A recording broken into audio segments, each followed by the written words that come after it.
2014년 5월 3일 부산 반미선언 토요일 수행법회 법문을 시작하겠습니다. 시작하기 앞서 우리 예경을 올리겠습니다. 빨리여 붓다 담마 상가노 사티파리타를 하겠습니다.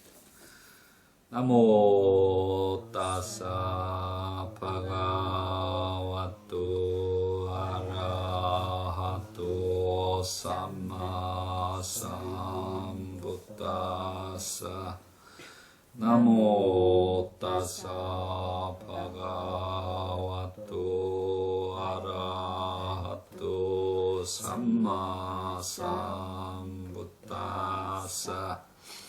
나모 따사 바가와토 아라하토 삼마 삼부타사 붓당 사라낭 가짜미 담망 사라낭 가짜미 상강 사라낭 가짜미 뚜띠암피 담따 붓당 사라낭 가짜미 뚜띠암피 담망 사라낭 가짜미 뚜띠암피 상강 사라낭 가짜미 따띠암피 붓당 사라낭 가짜미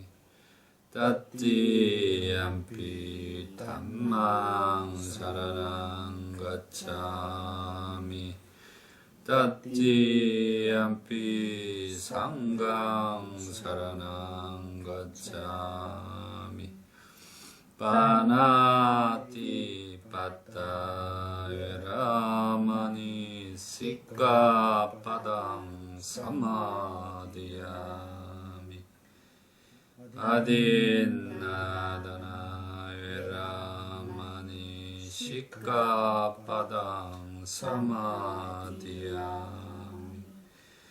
가메슈 미짜짜라 웨라마니 시카파당 사마디야미 무사와다 웨라마니 시카파당 사마디야미 수라메라야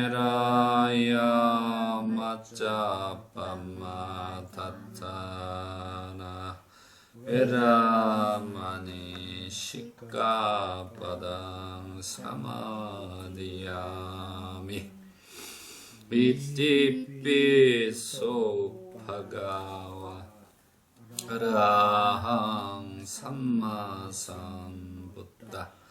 위짜짜라나 삼파노 수카토로카이도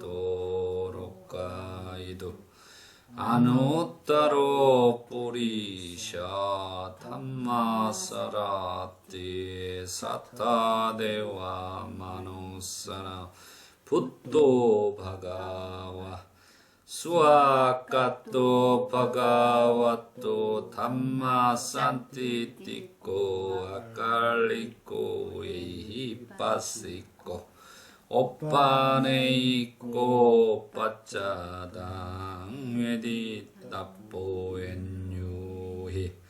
수오빠티빤노 바가와토 사와가상고 우쭈빠티빤노 바가와토 사와가상고 냐야빠티빤노 바가와토 사와가상고 사미찌빠티빤노 바가와토 사와가상고 야디낭 짜타리 뿌리샤유가니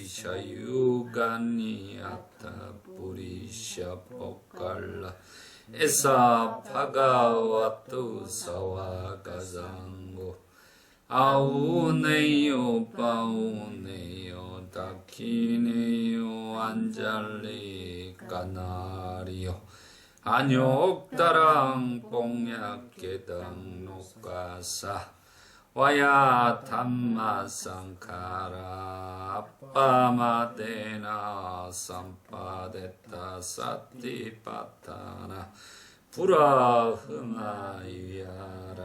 삽베 사타바완투 수키타타 사두 사두 사두 사티파타나.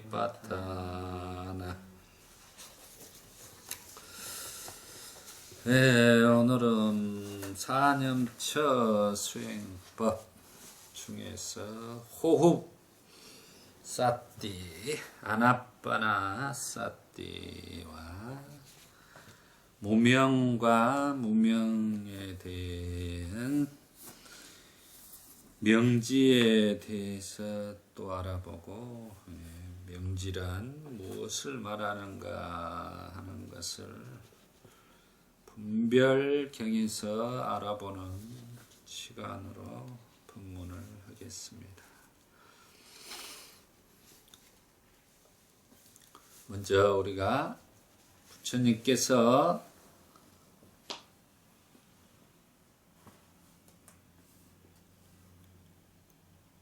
출가를 하셔서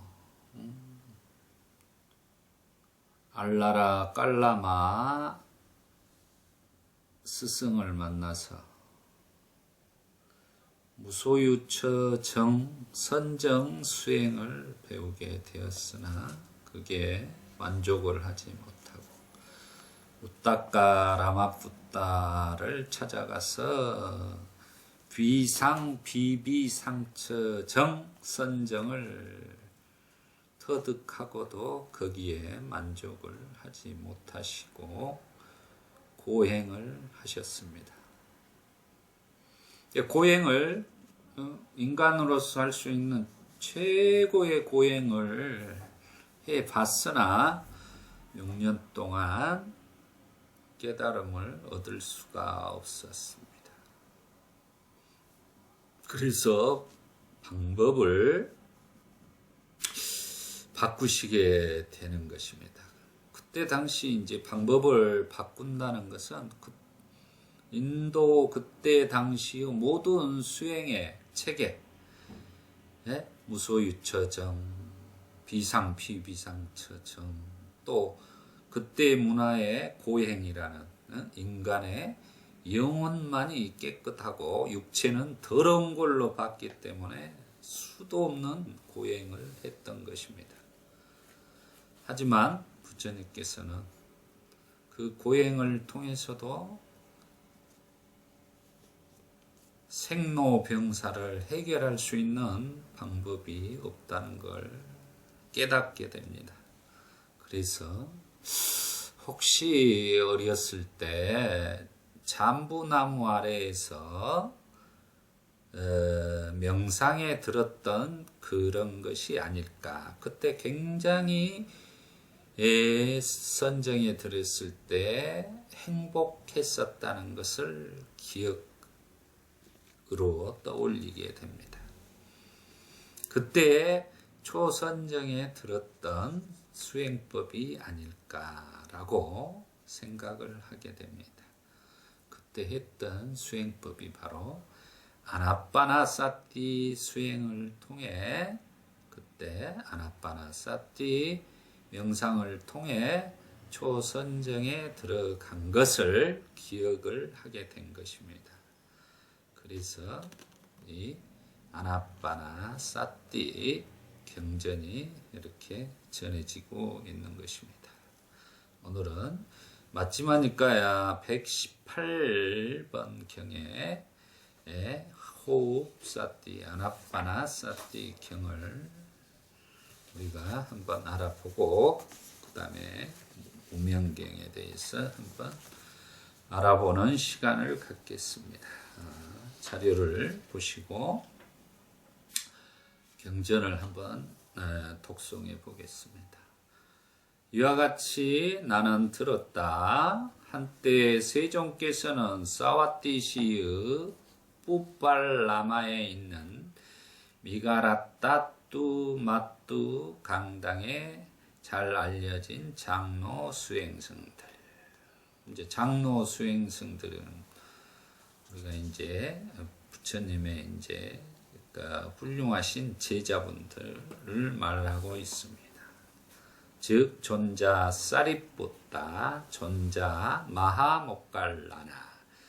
두 분은 이제 뭐 친구이자 상수 제자들이죠. 존자 마하까사빠. 존자 마하까사빠는 이제 우리 대승 불교에서 뭐 전해지는 가섭존자입니다. 존자 마하꼬띠나 존자 마하쭌따, 존자 아르누따, 존자 레빠따, 존자 아난다와 그 밖에 많은 잘 알려진 장로 수행승들과 함께 계셨다. 다른 경전들에서는 뭐 존자들 한 80명과 함께 계셨다 이런 말도 많이 나오고 있습니다. 그때 장로들은 새내기 수행승들을 훈계하고 가르쳤다. 어느 어떤 장로는 수행승은 10명의 새내기 수행승들을 훈계하고 가르쳤고 어떤 장로 수행승은 20명의 새내기 수행승들을 훈계하고 가르쳤고 어떤 장로 수행승은 30명의 새내기 수행승들을 훈계하고 가르쳤고 어떤 장로 수행승은 40명의 새내기 수행승을 훈계하고 가르쳤다. 장로 수행승들에게 훈계받고 가르침을 받은 새내기 수행승들은 점차 높은 탁월한 경지를 성취했다. 그러니까 한마디로 수행승들이 새내기 수행승들이 자기의 은사 스님으로 모시고 이렇게 어떤 분은 10명을 제자로 두고 20명을 제자로 두고 이런 내용입니다. 그래서 그 제자들을 점차 수행승들을 점차 높은 탁월한 경지를 성취했다. 그러니까 뭐 이렇게 수행도 점차적으로 이렇게 그걸 점수법이라고 합니다. 도노가 아니라 몰록 그냥 이렇게 단박에 깨닫는다 이런 뜻이 아닙니다. 점차적으로 신화불어로 이렇게 단계별로 깨달아 가는 경지를 성취하는 가르침을 설했다라고 이야기를 분명하게 지금 하고 있는 것입니다. 이런 부분에 대해서 우리가 이해를 하셔야 된다는 것. 마침 제15일의 보살일 자자를 행하는 보름날 무렵이었는데, 뭐 이제 보름날 우리 이제 자자와 보살을 합니다. 세종께서는 수행승들의 무리에 둘러싸여 밖에 앉아 계셨다. 그때 세종께서는 말없이 수행승들의 무리를 둘러보시고 이와 같이 수행승들에게 말씀하셨다. 수행승들이여, 나는 이러한 진보에 만족하고 있다. 수행승들이여, 나의 마음은 이러한 진보에 만족하고 있다. 그러니 수행승들이여, 그대들도 얻지 못한 것을 얻기 위해 성취하지 못한 것을 성취하기 위해서, 깨닫지 못한 것을 깨닫기 위해서 더욱더 정진에 매진하라. 나는 여기 사와띠시에서 4월 꼬무띠오르 보름날을 기다리겠다. 이렇게 부처님께서 지금 이렇게 점차적으로 자기의 진보에 대해서, 수행의 진보에 대해서 이렇게 기뻐하고 만족하고 이런 것들을 자기가 스스로 느껴봐야 된다라고 라고 말씀하고 계십니다. 그러니까 점차적으로 자기가 이것을 얻기 위하여, 성취하기 위해서, 깨닫기 위하여 정진하고 매진하라라는 것입니다. 여기서 4월 꼬미띠월이라는 것은, 꼬미띠는 우기의 네 번째 달 까띠까월의 보름날이라고 합니다. 이 시기에 수련이 피는 때라 그렇게 불린다고 합니다. 꼬무띠월이라고 수련이 피기 때문에 꼬무띠월의 보름날이라고 한다. 이렇게 되어 있습니다. 그 나라의 수행승들이 세종께서는 이곳 사오띠시에서 4월 꼬무띠월의 보름날을 기다리고 계시다라고 소문을 들었다. 한편 장로 수행승들은, 새내기 수행승들은 더욱 열심히 훈계하고 가르쳤다.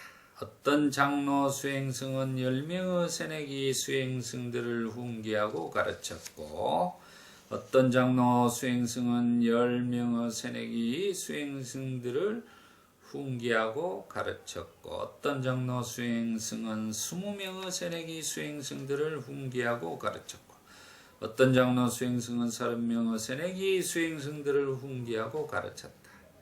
어떤 장로 수행승은 40명의 새내기 수행승들을 훈계하고 가르쳤다. 장로 수행승들에게 훈계받고 가르침을 받은 새내기 수행승들은 점차 높은 탁월한 경지를 성취했다. 수행이 점차적으로 스승에게 잘 가르침을 받아 탁월한 경지를 성취해 가고 있었습니다. 드디어 4월 꼬무띠월의 제15일 보살일 자자를 행하는 보름날이 되었는데, 세종께서는 수행승들의 무리에 둘러싸여 밖에 앉아 계셨다. 그때 세종께서는 말없이 수행승들의 무리를 둘러보시고 이와 같이 수행승들에게 말씀하셨다. 여기서 이제 우리가 인도의 그때 계절에 대해서 조금 알아봐야 됩니다. 우리가 인도의 계절, 우리 부처님께서 어렸을 때 숫도다나 왕이 자기 이 시타르타, 한마디로 곶다마가 나중에 아시타 선언의 예언대로 출가 수행자가 되는 것을 방지하기 위해서 삼시전을 지어서 이렇게 지내게 했다고 나옵니다. 그게 이제 삼시전이라는 게 있어요. 겨울 궁전, 여름 궁전, 우기를 날 수 있는 궁전, 이렇게 세 가지를 이야기를 하는 것입니다. 그것은 바로 이 인도의 계절하고 상관이 있는 것입니다. 그래서 인도는 우리나라처럼 4계절이 있는 게 아니라 3계절이 있다고 그래요. 그래서 겨울, 여름, 우기로 나누며 각 계절은 4개월씩 이렇게 계속된다고 합니다. 4개월은 8개의 보름 기간으로 나누고, 4개월을 8개의 보름 기간으로 나눈 거다. 한 달이 이제 보름이 2개니까 8개의 보름 기간으로 나눈다 그래요. 그리고 세 번째와 일곱 번째는 14일로 구성되고 나머지는 15일로 구성된다고 합니다. 세 번째는 달에 세 번째 보름에는 14일 날 세고 일곱 번째 보름날에는 14일 날 이렇게 보름을 센다. 포사를 지낸다. 이렇게 이해하시면 되겠습니다. 나머지 15일로 구성된다. 보름달이거나 신월이거나 반달의 달이 특별히 길조인 것으로 인도에서는 여겨졌다고 그래요. 그래서 우리는 이제 예전에 우리 불교는 한국에 들어왔을 때 초하루하고 보름날을 굉장히 중요시 생각하고 셌던 것입니다. 그게 바로 이제 이런 포살이라는 문화가 그대로 전해져 왔기 때문에 실은 우리가 그렇게 지냈던 거죠. 그래서 초하루하고 보름 이렇게 포살 자자를 하는 것은 실은 아주 중요한 전통적으로 중요한 일이 되겠습니다. 그래서 이런 부분에 대해서도 우리 불자님들이 확실히 알고 계셔야 된다는 것을 제가 말씀드립니다. 이런 것들을 좀 이해하시는 게 불교를 이해하는데 중요합니다. 인도의 조건 지어진 환경들이나 그 계절들에 대해서 이해를 해야 하는 것이 좋습니다. 그래서 우리가 우왕거를 부처님 당시에는 지냈습니다. 그래서 3개월을 지내다가도 한 달을 더 연장을 하고 4개월도 우왕거를 지내고 그랬던 것입니다. 우리나라에 와서는 이제 안거가 하안거, 동안거 이렇게 두 개로 나눠졌습니다만은 인도에서 부처님 당시는 이렇게 계절 때문에 우왕거를 보내게 되었다라는 것을 이해하시면 되겠습니다. 다시 돌아와서 경전을 보겠습니다. 수행승들이여 이 대중은 쓸데없이 떠들지 않는다. 그러니까 한마디로 수행승들이 떠들지 않고 조용한 거예요. 부처님 말씀 법문을 들으려고. 수행등들이여 이 대중은 시끄럽게 잡담을 하지 않는다. 수행승들이여 이 대중은 목재의 나무심으로 이루어져 있다. 정말로 핵심 중에 핵심이다 이런 뜻입니다. 우리가 야담법석이 전해져 가지고 야담법석이 우리가 예전에 들판에서 이런 지금 상황에서 법석을 마련한 것을 야담법석이라고 해요. 무슨 사람들이 이렇게 많이 모이는 걸 우리가 야담법석이라고 합니다. 그렇지만 부처님 당시에는 주로 부처님이 수많은 대중과 야담법석을 했지만 어쨌습니까? 시끄럽지가 하나도 않았어요. 그래서 우리는 나중에 야담법석이란 말이 굉장히 시끄러운 걸로 표현되고 있죠. 그런 의미를 정확히 이렇게 이해를 하셔야 된다. 원래는 그게 아니라 부처님의 당시의 야담법석은 이렇게 수행승들이나 대중들이 쓸데없이 떠들지 않고 시끄럽게 잡담을 하지 오로지 법을 청하기 위해서 전부 묵언을 하고 있었다는 것을 우리가 아셔야 된다는 것입니다. 수행승들이여 이러한 대중은 공양받을 만하고 대접받을 만하고 보시 받을 만하고 예배 받을 만하고 세상에 위 없는 공덕의 밭이다. 수행승들이여 이 수행승들의 참 모임은 이러하다. 수행승들의 모임이 이렇게 법문을 하거나 이런 때 보면은 이렇게 영원히 법을 경청하고 이렇게 따르고 이렇게 수용성을 가지고 이렇게 수행을 했기 때문에 모든 제가 불자들에게 이렇게 공양 받을 만하고 대접 받을 만하고 보시 받을 만하고 예배 받을 만하고 세상에 위 없는 공덕의 밭이 된 거예요. 이런 부분에 대해서 우리가 이해가 필요합니다. 조그만한 보시가 주어지면 크게 되고 이러한 수행승들의 상가에 조그만 보시가 주어지면 크게 공덕이 크고 큰 보시가 주어지면 더욱 크게 되는 그러한 대중이다라는 것입니다. 그러니까 이러한 청정한 상가 공동체의 보시가 자기가 주는 만큼 더 큰 공덕으로 돌아온다라고 지금 부처님께서 말씀해 주고 계시는 것입니다. 수행승들이여 이 수행승들의 참 모임은 이러하다. 수행승들이여 이 수행승들의 참 모임은 이러하다.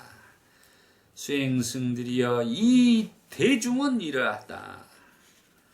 여행 가방을 들고 수요자나를 여행하더라도 만나 볼 만한 그러한 대중이다. 표현이 재밌죠? 이 대중은 여행 가방을 들고 수요자나 여행하더라도 만나볼 만한 대중이다. 찾아다니면서 그 상가에 그 대중을 만나서 법문을 들어라라는 것을 이렇게 표현하고 있는 것입니다. 그러한 수행승들이 이 수행승의 참 모임이다. 넘겨보겠습니다. 수행승들의 참 모임 안에는 수행승으로 번뇌를 부수고 청정한 삶을 성취하고 해야 할 일을 마치고 번뇌를 부수고 우리가 무명의 밑에 바로 번뇌가 있는 것입니다. 그 번뇌를 부수고 그러면 번뇌를 부수게 되면 무명이 타파되는 거죠. 예? 그 번뇌는 우리가 쌌냐 상에 의해서 상이 물들어 있음으로써 생겨나는 것입니다. 청정한 삶을 성취하고 우리가 계행을 잘 지켜서 사무량심과 이런 것을 통해서 청정한 삶을 성취하고 해야 할 일을 마치고 인간으로 와서 해야 할 일을 마치고는 바로 인간으로 와서 아라한이 되어야 된다는 것을 말하는 거죠. 탐진치 삼독에서 벗어난 것을 해야 할 일을 마치고라고 말씀하고 계시는 것입니다.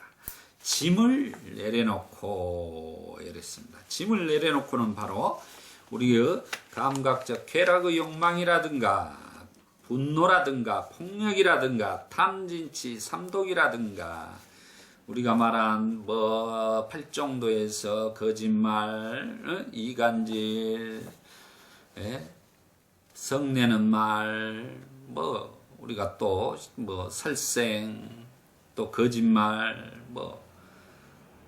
그런 것들을 우리가 탐진치 삼독을 내려놓는 거죠. 그러면 결국은 오치온이라는 나라는 이런 아상을 우리가 내려놓는 게 가장 중요한 거죠. 이상을 실현하고 존재의 결박을 끊고 이게 존재의 결박을 끊고는 결국은 오치원의 결박을 끊어버리고 해탈하고 자유스럽고 승리자로서 삶을 살아가야 된다는 것을 이야기를 하고 있습니다. 올바른 궁극의 알무로 해탈한 거룩한 님들이 있다. 이렇게 상가 내에는 지금 이런 사람들이 있다. 아라한들이 있다. 해탈한 거룩한 님들이 이렇게 있다. 이것을 부처님께서 말씀하고 계십니다. 그러한 수행승들이 이 수행승의 참 모임 안에 있다. 참 모임은 이제 상가입니다. 상가야 안에 있다. 수행승들의 참 모임 안에는 5가지 낮은 단계, 우리가 5가지 낮은 단계를 오하분결이라고 합니다. 그 5가지가 바로 유신견, 의심, 개금치, 탐욕, 분노 이 5가지를 오하분결, 낮은 단계 한마디로 우리가 욕계 중생들이 이렇게 낮은 단계의 분별심으로 결박되어 있다라는 것입니다. 결박을 이 5가지 낮은 단계의 결박을 소멸시켜 호련히 다시 태어나는 자가 되면 그래서 이 낮은 단계의 5가지를 결박을 소멸시키면 바로 이제 우리가 수다원가에 들어가는 것입니다. 수다음과 우리가 주로 이제 수다음과는 이제 세 가지 결박을 이야기를 합니다. 유신견, 의심, 계금치를 우리가 극복하면 수다음과 소따빠띠빨라의 성인과에 들어가는 거예요. 유신견이 참 무섭습니다. 우리가 유신견 때문에 불만족스럽고 고통스러운 거죠. 그리고 또 의심 이런 것, 또 쓸데없는 규범과 금계에 대한 집착, 자기만 이렇게 열심히 고행을 하고 자기만 청정한 계율을 지킨다는 자만, 아만 이런 것들도 한마디로 규범, 금계에 대한 집착이 되겠습니다.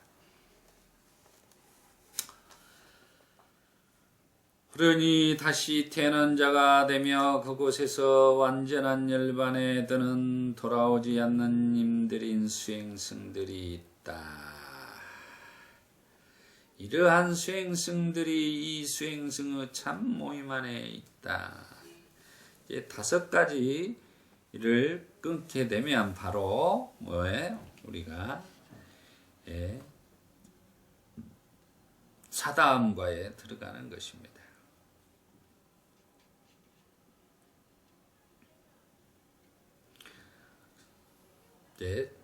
사다음과를 넘어서 오화분결이 완전히 끊어지게 되면 이제 아나함과에 들어가죠. 그게 불안과라고 합니다. 그걸 빨리어로는 아나가민빨라라고 하고 있습니다. 사다음과에서는 5가지가 거의 끊어진 상태를 사다함이라고 부르고 빨리어로는 사카다 가민빨라라고 합니다. 지금 이제 아나함과에 대해서 5가지 낮은 단계의 결박을 완전히 끊은 아나함과에 대해서 지금 설명을 해 주신 거예요. 수행승들의 참모임 안에는 3가지 결박을 부수고 탐욕과 분노와 어리석음을 줄이고 한 번 이 세상으로 돌아와서 괴로움을 종식시키는 한 번 돌아오는 님이 있다. 이제 일례자 그래요. 그러니까 3가지 결박, 유신견, 의심, 계금치를 부시고 탐욕과 분노가 와 어리석음이 조금 줄어드는 사람을 갖다가 이제 사다함이라고 그러죠. 싹가다 가민 빨라 이렇게 이야기를 하고 있습니다. 처음에는 우리가 아라함과 완전히 그 다음에 아나함과 사다함과를 지금 이렇게 순차적으로 설명해 주고 있습니다. 그래서 우리가 이제 10가지 결박이 있습니다. 10가지 결박이란 10결이라고 그래요. 그래서 첫째가 유신견은 자기 개체가 있다는 견해죠. 자아가 있다는 견해를 말합니다. 몸도 내 것이고 이 자아도 내 것이라는 그런 유신견에 사로잡혀 사는 것을 말합니다. 2번째 의심, 진리에 대한 의심, 이런 사견들 이런 것들이 되겠습니다. 3번째 규범과 금계에 대한 집착, 계금치, 견이라고 하고 계금치라고 합니다. 4번째 탐욕, 감각적 쾌락에 대한 탐욕이 되겠습니다. 5번째 분노, 이 5번째까지 이제 바로 분노에 우리가 보면은 유신견, 의심, 계금치까지는 바로 3가지를 극복하면 수다음과에 들어가는 거예요. 그게 소따빠띠빨라 성인과에 들어가는 것입니다. 유신견, 의심, 계금치에서 집착에서 벗어나게 되면 소따빠띠빨라의 수다음과에 들어가는 것이다. 성인과에 이미 들어선 거예요. 그때는. 그 다음에 이 유신견, 의심, 계금치, 탐욕, 분노에 이렇게 탐욕과 분노가 이제 조금 거의 끊어지다시피 하면 이제 사다함과 싹하다 감인 빨라. 예? 여기까지를 오화분결이라고 이야기를 합니다. 예? 낮은 5가지 낮은 단계의 결박이라고 한다. 그래서 이 오화분결을 완전히 끊으면 천상세계의 정거천에서 태어나 거기에서 열반에 들어간다 그랬어요. 그래서 불황과 아나가민빨라라고 합니다. 아나가민빨라라고 합니다. 그래서 여기는 정거천에 태어나가지고 거기서 해탈 열반으로 들어간다. 아나가민빨라라. 이렇게 해서 오화 분결이 되겠습니다. 6번째는 색욕이 되겠습니다. 색욕은 색탐, 미세한 물질계에 대한 탐욕이 되겠습니다. 그러면 그 다음이 바로 우리가 욕계, 색계, 무색계죠. 이게 이제 색계예요. 바로 6번째. 7번째가 무색탐, 비물질계에 대한 탐욕이다 라고 이야기를 합니다. 그러니까 무색계를 이야기를 하고 있습니다. 8번째가 자만, 만화. 이 자만이 8번째에 들어갔어요. 이렇게 우리가 자기의 자만이라는 게 이렇게 8번째에 배정되어 있을 정도로 대단한 것입니다. 9번째 흥분, 도거. 이렇게 한자로는 자만은 만으로 썼고 우리 9번째 흥분은 도거로 썼습니다. 도거. 도거는 흥분하고 들떠있다 이런 거예요. 마음이 평온하지를 못하고 들뜸 상태로 살아가는 걸 말합니다. 항시 안절부절하고 들떠서 우왕좌왕하는 이런 상태를 말하고 있습니다. 10번째가 바로 아이자 무명이 되겠습니다. 이 10가지 결박을 다 끊으면 거루가님 아라핫다 빨라라고 합니다.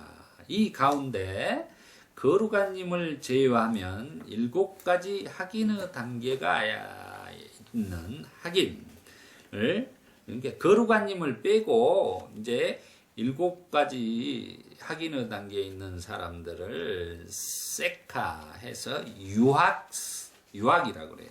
유학이라고 부르고, 거루가님은 학인의 단계를 초월한 무학, 아세카, 무학이라고 부릅니다.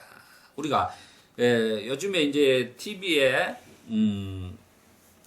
고려를 멸망하고 정도전과 이성계가 이렇게 조선을 창건하는 새로운 왕조를 만들면서 이제 거기에 무학대사와 이성계의 이야기가 나옵니다. 그때 무학도사가 바로 이제 무학이라는 말이 그 말이에요. 여기서 무학은 한자로 무학이라 하는 것은 바로 이 10단계의 결박을 끊고 아라핫다 빨라를 이야기를 하는 것입니다.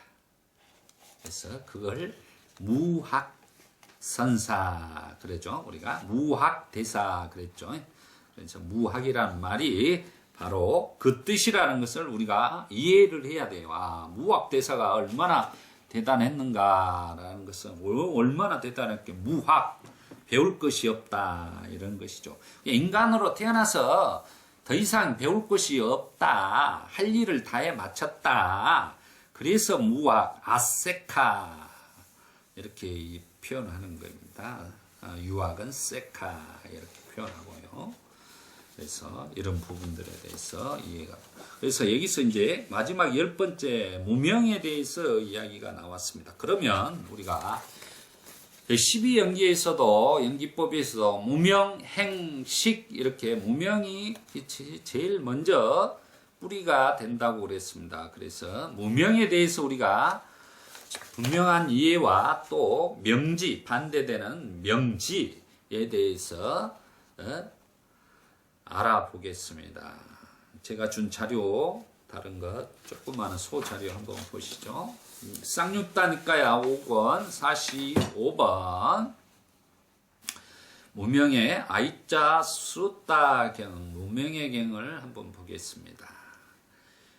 이와 같이 나는 들었다. 한때 세종께서는 사와띠시의 제따숲에 있는 아나타핀티카 성원에 계셨다. 대부분 부처님의 경전의 내용들이 쌍유따 니까야나 앙구따라 니까야는 대부분 사와띠 시의 제따와나 숲에 있는 아나타핀티카 성원에 계셨다. 제따와나 숲이에요. 제따와나가 이제 숲이라고 와나가 숲이란 말인데 제따와나 선원에서 그러니까 아나타핀티카가 지어가지고 기증한 선원이 바로 제따와나 선원이 되는 것입니다. 주로 거기 후반부 부처님께서 20년 동안 여기에서 계셨던 것입니다. 그래서 우리는 사와띠 시의 제따와나 제따숲에 대해서 우리가 꼭 기억할 필요가 있겠습니다. 그때 세종께서 수행승들이여라고 수행승들을 부르셨다. 수행승들을 부르셨다. 수행승들은 세존이시여라고 세종께 대답했다. 세종께서는 이와 같이 말씀하셨다. 수행승들이여 무명이 앞서가면 악하고 불건전한 상태에 도달하며 그것과 더불어 부끄러움도 모르게 되고 창피스러움도 모르게 된다. 한마디로 무명이 지금 우리 12연계에서 무명이 모든 우리가 무명을 타파하는 게 중요합니다. 그래야지만이 고통이 일어나지 않아요. 그래서 무명이 앞서가면 악하고 불건전한 상태에 도달하며 그것과 더불어 부끄러움도 모르게 되고 창피스러움도 모르게 된다. 수행승들이여 무명을 따르는 무지한 자에게는 잘못된 견해가 생겨난다. 그러니까 뭡니까? 잘못된 견해란 게 사견이죠.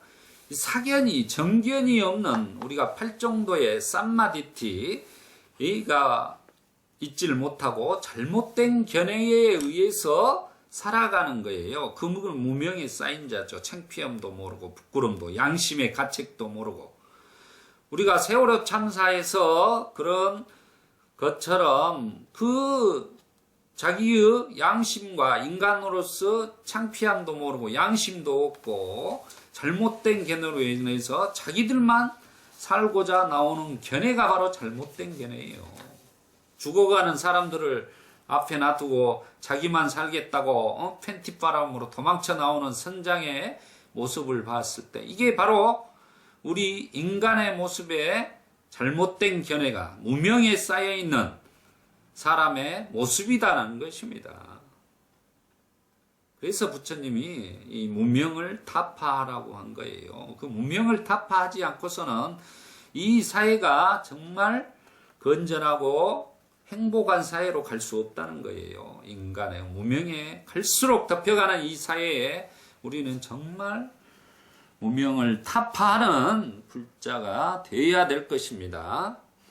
잘못된 견해를 지닌 자에게는 잘못된 사유가 생겨난다. 그러니까 잘못된 정견이 없다면 잘못된 사견을 가지고 자에게는 잘못된 사유가 생겨난다는 거예요. 그래 잘못된 사유가 생겨난 지닌자에게는 잘못된 언어가 생겨난다. 잘못된 사유를 하는 자는 잘못된 언어를 한단 말이에요. 거짓말하고 이간질하고 성내는 말하고 이런 자기가 해놓고도 안 했다 그러고 그런 거짓말과 이런 이간질로 인해서 이렇게 살아간다는 것입니다.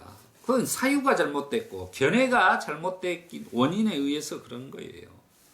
잘못된 언어를 지닌 자에게는 잘못된 행위가 생겨나고 그래서 잘못된 언어를 이간질하고 거짓말하고 바로 잘못된 행위가 생겨나서 잘못된 행위를 지닌 자에게는 잘못된 생활이 생겨난다. 그건 잘못된 생활을 한다는 거죠. 이렇게 잘못된 직업 그러니까 어떤 직업에 대한 직업 의식을 갖고 그 양심에 자기가 최선의 국가의 녹을 먹게 되면 그 먹은 만큼 자기가 최선을 다해 국민을 위해서 뭔가를 해야 되는데 그렇지를 못한다는 거죠. 잘못된 생활을 하게 됨으로써 그냥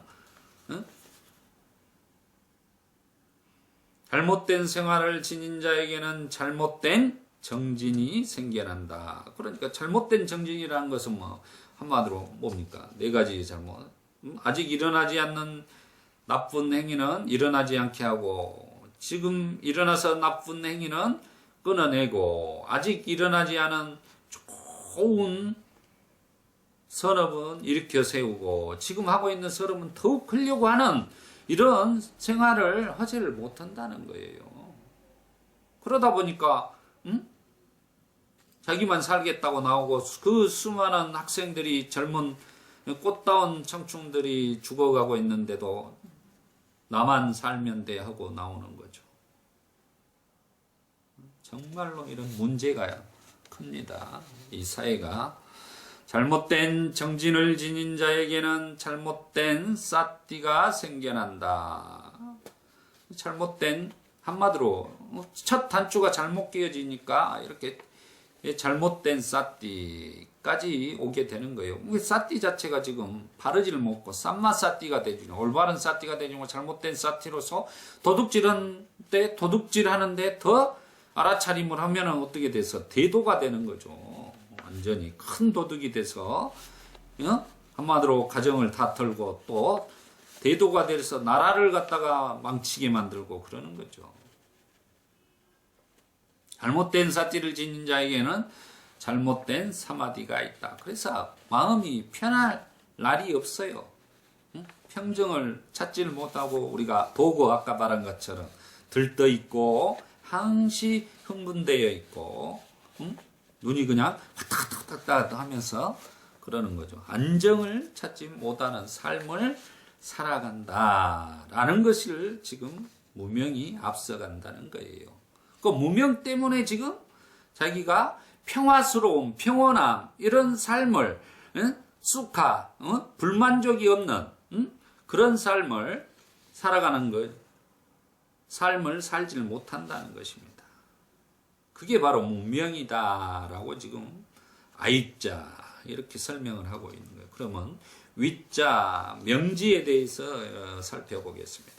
수행승들이여 위자 명지가 앞서가면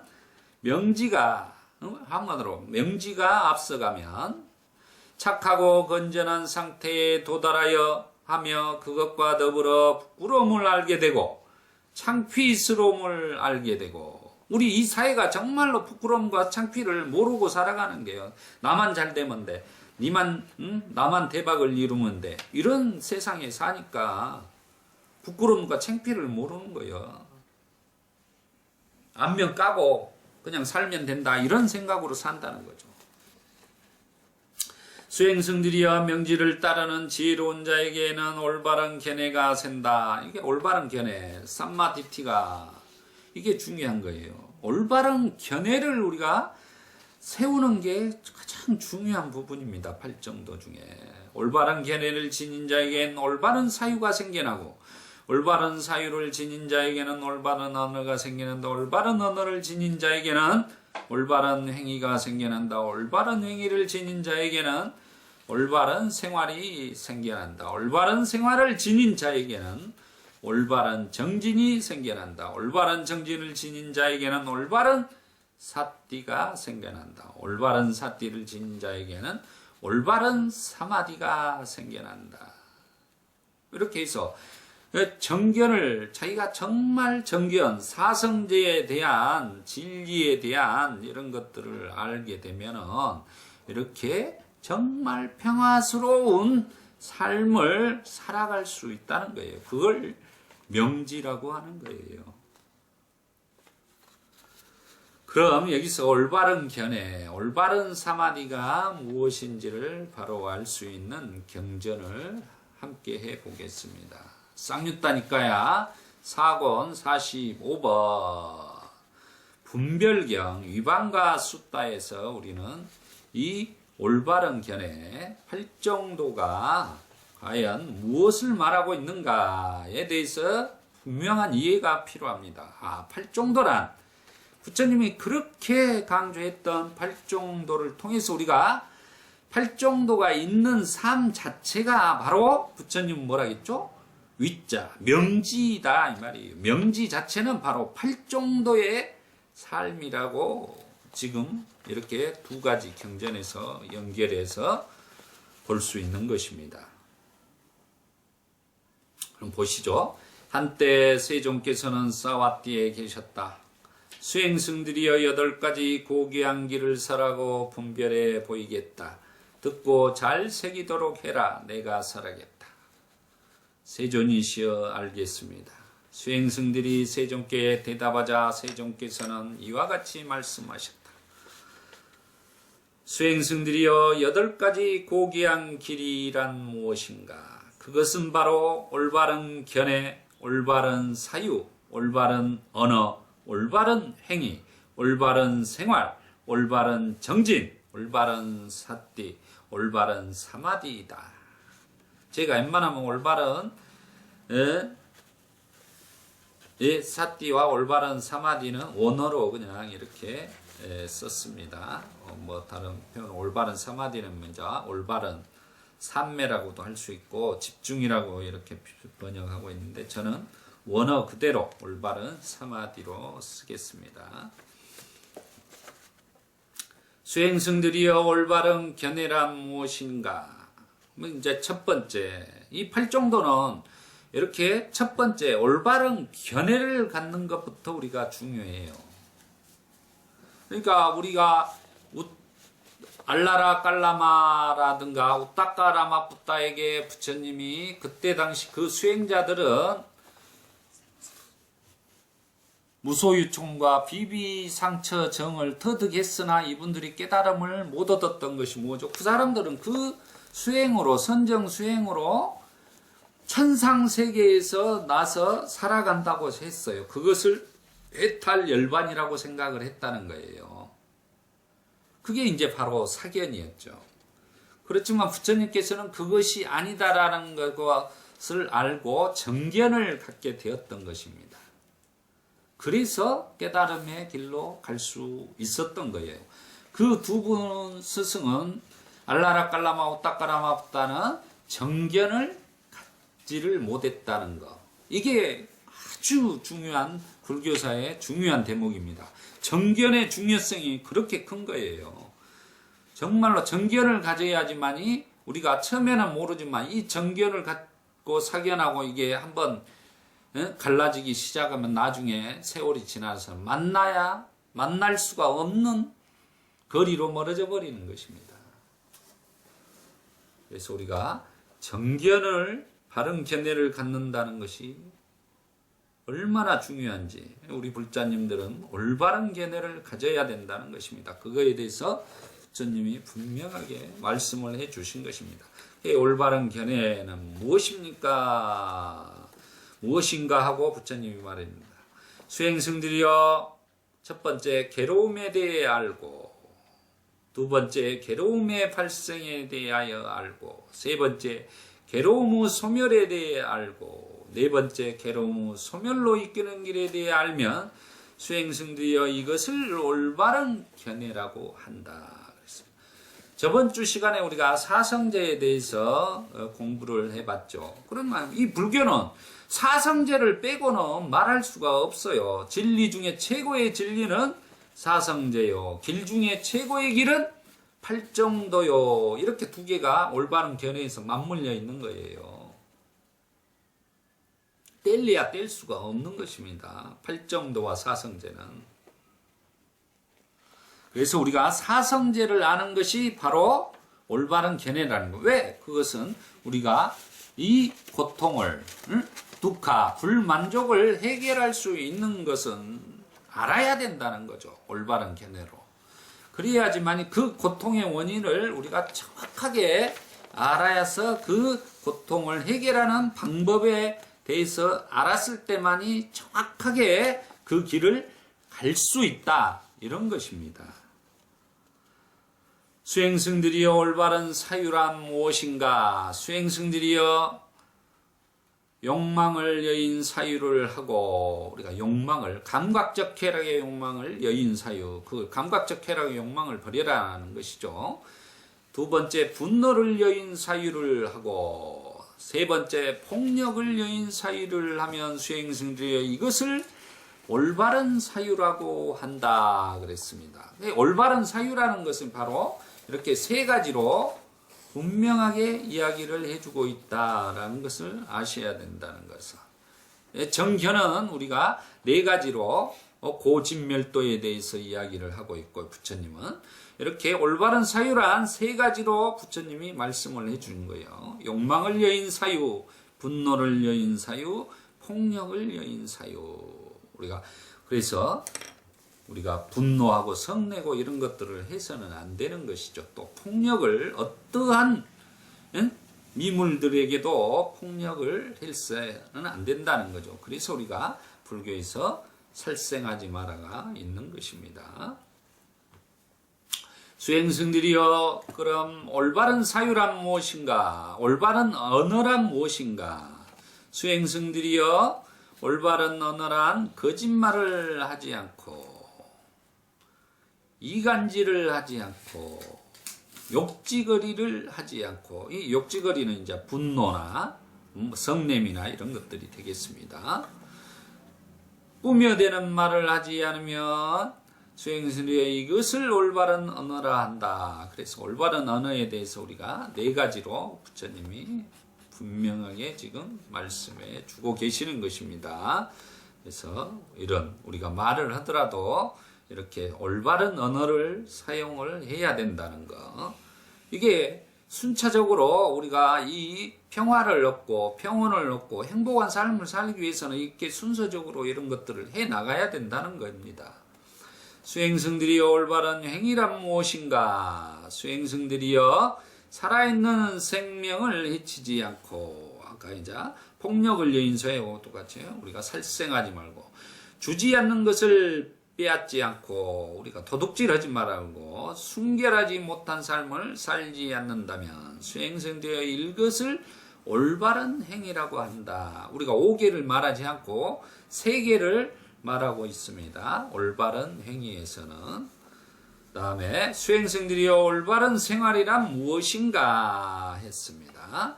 수행승들이여 잘못된 생활을 버리고 올바른 생활로 생계를 유지한다면 두 가지로 이야기합니다. 이게 이제 올바른 생계라는 게 올바른 직업을 가지고 살아가야 된다 이거예요.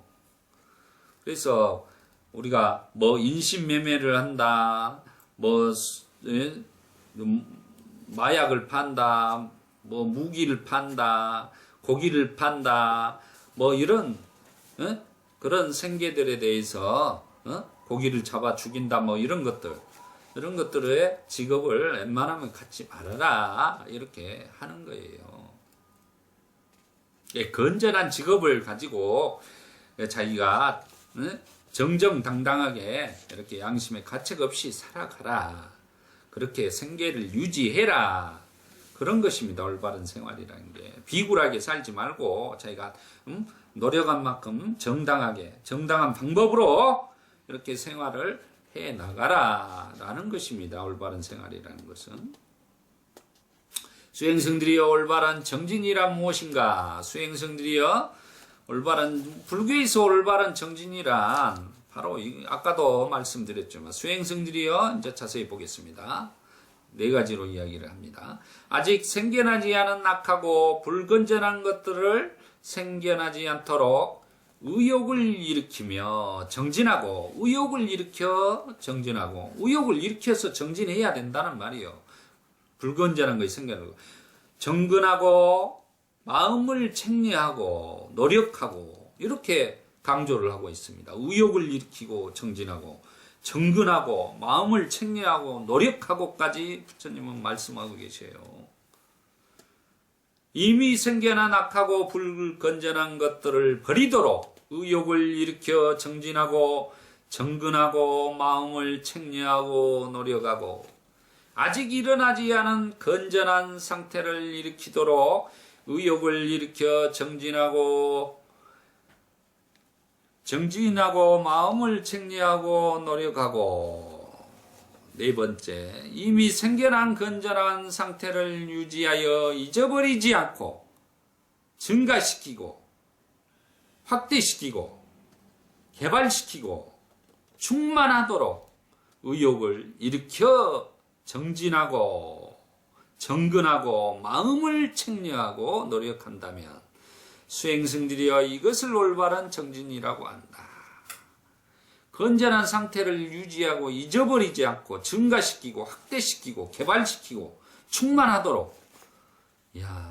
이렇게 우리가 건전한 상태를 유지한다는 것이 이 정도로 힘들다는 거예요. 실은 우리가 정말 이렇게 건전한 마음의 상태를 우리가 싸띠하면서 화싸띠를 확립해서 살아간다는 게 그만큼 어렵다는 것입니다. 그래서 우리가 그런 수행이 일상생활에서 되도록 노력을 하는 게 바로 사띠 수행이에요. 수행승들이여 올바른 사띠란 무엇인가? 수행승들이여 세상의 수행승이 올바로 알아차리고 사띠를 확립하여 세상의 탐욕과 근심을 제거하며 몸에 대해 몸을 관찰하고. 우리가 말하는 이제 올바른 삼마사띠라는 것을 분명하게 부처님은 사념처 수행이라고 지금 설명하고 있는 것입니다. 신법을 지금 이야기를 하고 있다는 것을 우리가 이해하셔야 돼. 분명히 삼마사띠 올바른 사띠란 사념처 수행을 이야기한다. 아까 올바른 정진이란 사정근 수행을 이야기를 한다라고 이해를 하셔야 된다는 거예요. 올바로 알아차리고 사띠를 확립하여 세상의 탐욕과 근심을 제거하며 느낌에 대해 느낌을 관찰하고. 세 번째, 올바로 알아차리고 사띠를 확립하여 세상의 탐욕과 근심을 제거하며 마음에 대해 마음을 관찰하고. 네 번째, 올바로 알아차리고 사띠를 확립하여 세상의 탐욕과 근심을 제거하며 법에 대해 법을 관찰한다면 수행승제의 이것을 올바른 사띠라고 한다. 그래서 올바른 사띠란 우리가 사념처 수행을 하는 것이 올바른 사띠다라는 것입니다. 그래서 이런 순차적으로 이렇게 올바른 사띠까지 정견에서부터 7배 올바른 사띠까지 정념까지를 우리가 이렇게 순차적으로 닦아오게 되면 바로 이제 8번째, 수행승들이 올바른 사마디란 무엇인가? 우리 한자로 정정이란 무엇인가? 올바른 선정이란 무엇인가? 올바른 이제 이 자체를 그러니까 4가지로 분명히 또 이야기를 하고 계십니다. 이걸 바로 부처님은 올바른 사마디란 무엇인가를 사선으로 분명하게 설명을 해주고 있는 거예요. 우리가 이 사선을 짜나라고 그래요. 선을 짜나. 그래서 짜나라는 것이 바로 우리 대승불교에서 선입니다. 선정. 이 선정에 사선정에 들었다라고 할 때 이 선정이 되는 것이에요. 그래서 선정 수행을 대승불교에서 강조하는 것은 실은 이 짜나의 사선에 들어가는 것을 선정, 참선 수행이라고 생각을 하고 수행을 해야 되는 것입니다. 보겠습니다. 수행승들이여 세상의 수행승이 감각적 쾌락의 욕망을 여의고 악하고 불건전한 상태에서 떠난 뒤 이렇게 이제 초선을 이야기하고 있는데 감각적 쾌락의 욕망을 여의고 악하고 불건전한 상태에서 떠난 뒤 이미 이 초선에 있을 때는 아까 말한 것처럼 우리가 3가지 이 결박에서 벗어난 상태예요. 감각적 쾌락의 욕망과 의심과 계금취에서 벗어난 상태를 이야기를 하는 것입니다. 사유와 숙고를 갖추고 멀리 여임에서 생겨나는 희열과 행복을 갖춘 첫 번째 선정에 들고 아까 전자에서 제가 그랬죠. 꽃다마 어렸을 때 짬나무, 사과나무 아래에서 초선정에 들었을 때 행복한 그런 것들을 기억해냈다고. 그래서 여기서 멀리 사유와 숙고를 갖춘 멀리 여임에 생겨나는 희열과 행복을 갖춘 첫 번째 선정에 들고, 어렸을 때 이 첫 번째 선정에 들었던 것을 기억을 하게 된 것입니다. 그때 희열과 행복을 갖춘 첫 번째 선정이 굉장히 행복했다는 거죠.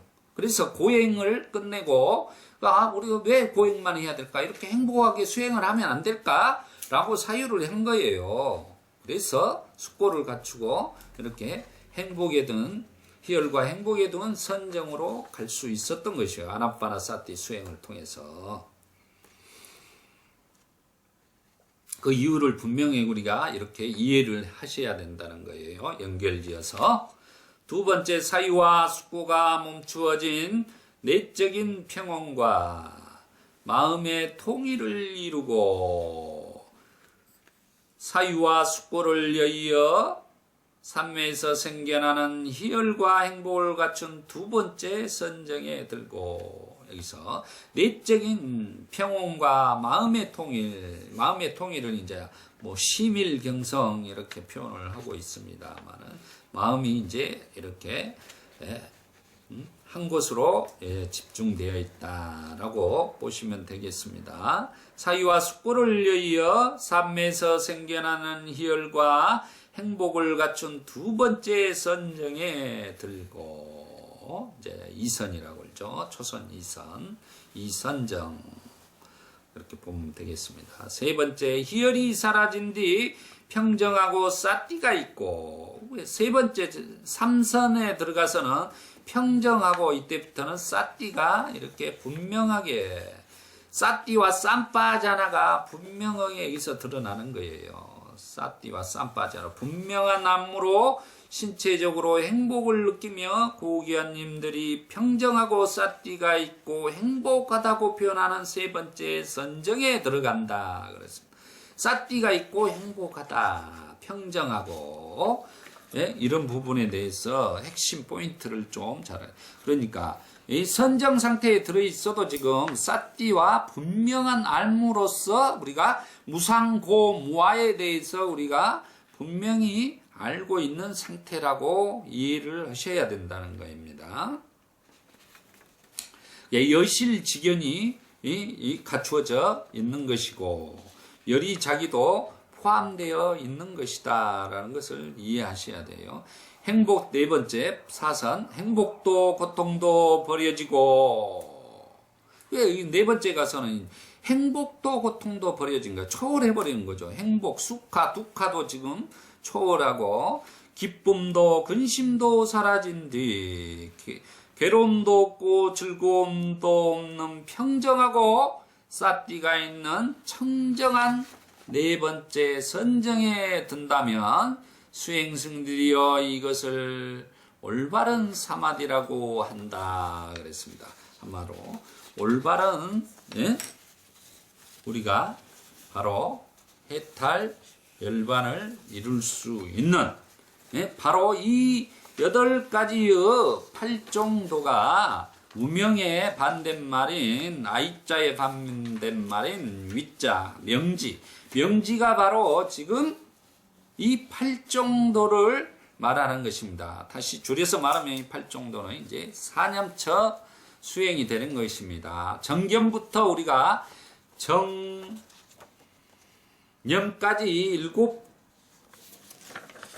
7단계를 내려오게 되면 결국은 우리는 정정 상태에, 바른 사마디 상태에 들어 평화로운 삶을 살아갈 수가 있다고 부처님이 수도 없는 경전에서 설명하고 있는 것을 우리가 이해하셔야 됩니다. 오늘은 여기 10가지 결벽과 아나빠나사티를 하면서 무명과 팔종도, 명지와 팔종도에 대해서 연결 관계를 분명히 이해하는 공부를 해봤습니다.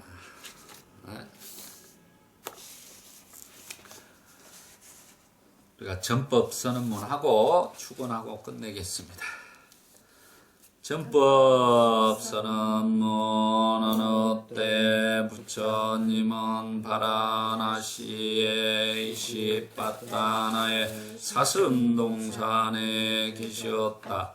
제자들 60명이 아라한이 되었을 때 부처님은 제자들을 모으시고 말씀하셨다.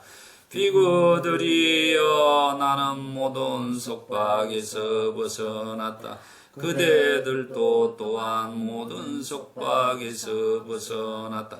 중생의 이익을 위하여 중생의 행복을 위하여 길을 떠나라. 세상에 대한 자비심을 가지고 존재하는 모든 것에 대한 자비심을 가지고 신들과 인간의 이익과 행복을 위하여 길을 떠나라.